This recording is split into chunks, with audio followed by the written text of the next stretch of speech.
41 posizioni irregolari che sono state oggetto di scoperta, di cui 41 sono proprio legate al lavoratore in nero, 11 invece sono legate a posizioni di irregolarità.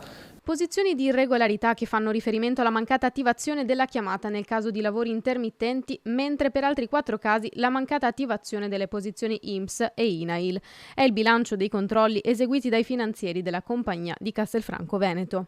È stata accertata per 11 esercizi commerciali che hanno impiegato lavoratori in nero in misura superiore al 10% del totale dei presenti sul luogo di lavoro.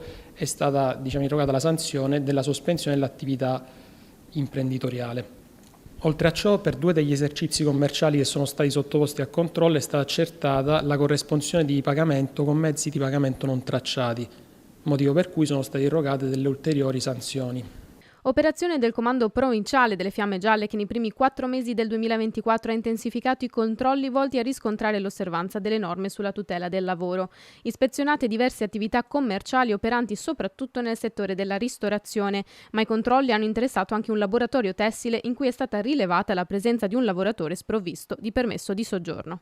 Interventi che vanno a tutelare non solo la regolare concorrenza tra gli imprenditori per evitare che chi non segue le regole sia avvantaggiato rispetto a chi queste regole le segue e le rispetta, ma anche a tutela del lavoratore che vede appunto una tutela legata al regolare rapporto di lavoro.